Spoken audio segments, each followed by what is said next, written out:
Confirmed reactivation of nuclear silo. GOM team, continue your mission. Engage. Stand by. We're analyzing the situation.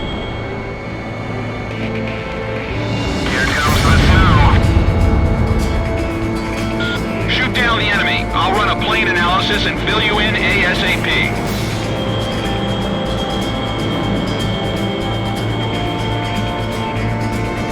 Those that survive a long time on the battlefield start to think they're invincible.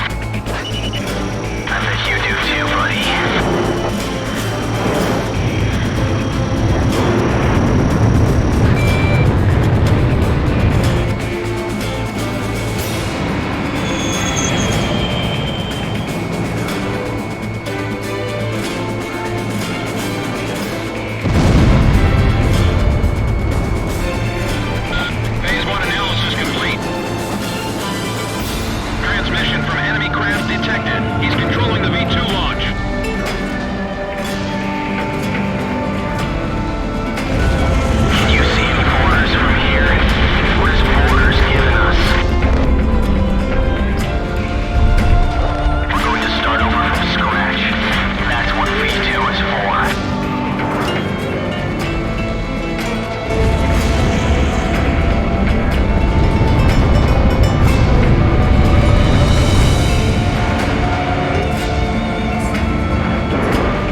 So this is the hidden truth about the war. And this is where his trail ends as well. The impact of the 7 nuclear detonations on the world's psyche was great. Those who witnessed the carnage went on to organize a global arms reduction. Perhaps they were admonishing themselves. Furthermore, the existence of V2 was concealed. The events that occurred after the war faded from people's memories, and these men were also sealed away from history. Maybe this was one path to achieve peace. And here the curtain falls on this story. However, that does not mean their own stories came to an end.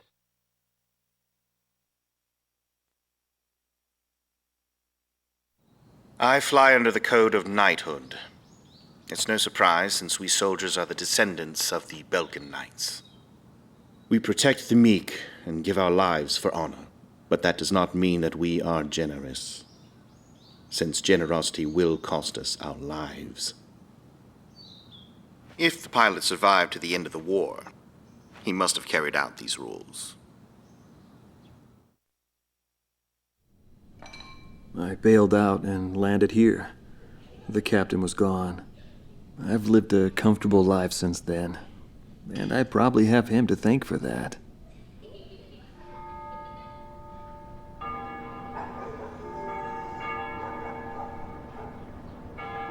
They ring the bells here at dusk to honor the liberation of the capital.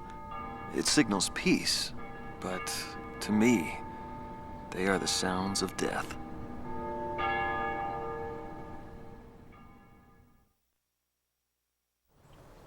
Hatred cannot be the only motivation for war.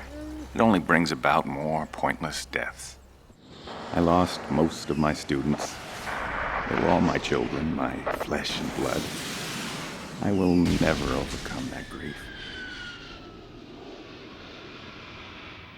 I'll probably never teach anyone again, nor will I ever go up in the sky again. I have entrusted everything I know to a new generation. I'll just look on from here.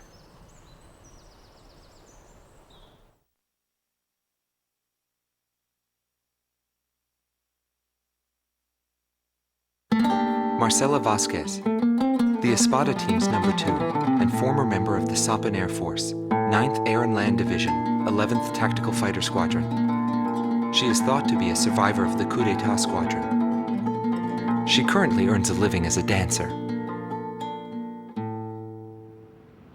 If the Demon Lord hadn't appeared, our lives might have been different. For me, it wasn't about flying or ideals. Most of all, it was about him, my flight lead. Our mission was to escort the heavy command cruiser that was to act as transportation for the organization. And the Demon Lord appeared, as if to block our path. I will never forget his overwhelming power. One by one, my comrades were shot down, and then the mother bird we were supposed to protect. We survived after the fight.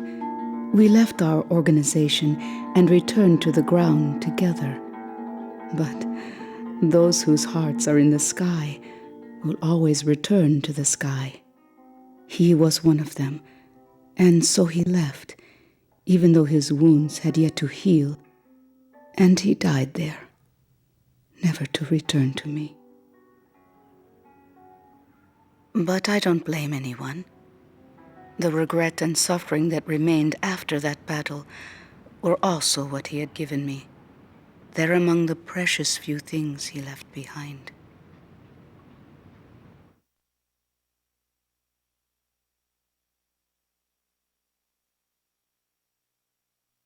Joshua Bristow, former captain of the Ocean Air Defense Force, 8th Air Division, 32nd Tactical Fighter Squadron. His actions during the Balkan War are surrounded in mystery, and he is rumored to be one of the founders of a world with no boundaries. His whereabouts were unknown after the decisive Battle of Valdrijk. But several years later, he resurfaced as a leader of a terrorist organization. Today, he is serving time in prison. This darkness and that little window are my entire world now. I'm actually rather fond of it. The darkness envelops me in a borderless world, a world with no boundaries. It was not the reason we were unable to change the world. No matter what the desired outcome is, the world can still change as long as people expand their knowledge and desire change. Today's world has already changed from what it was back then.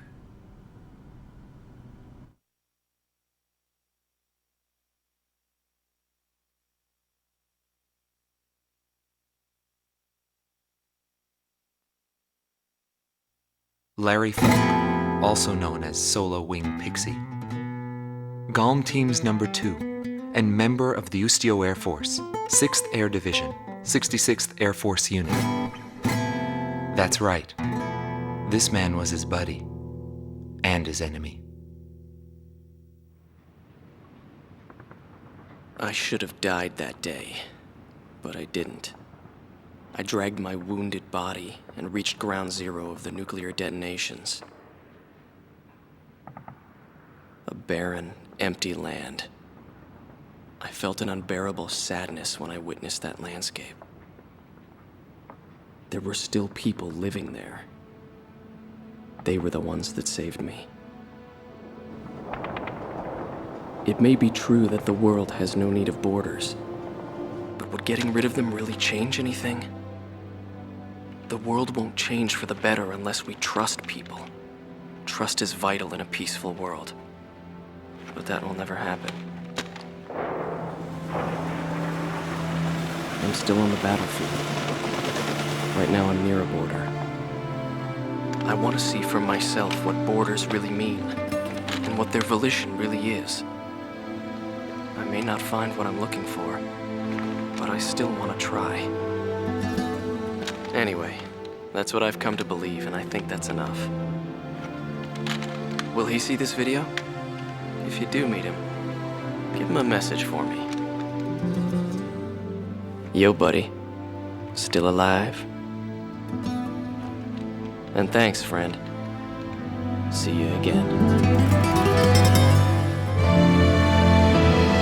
The Demon Lord of the Round Table, a warrior who soared through the Balkan War, inspiring both fear and admiration. His presence filled the skies for but a few short months before he disappeared. Apart from that, nothing is known about him. I was never able to find out what kind of a person he really was. But whenever they talked about him, they always had a slight smile on their faces. That, perhaps, may be my answer.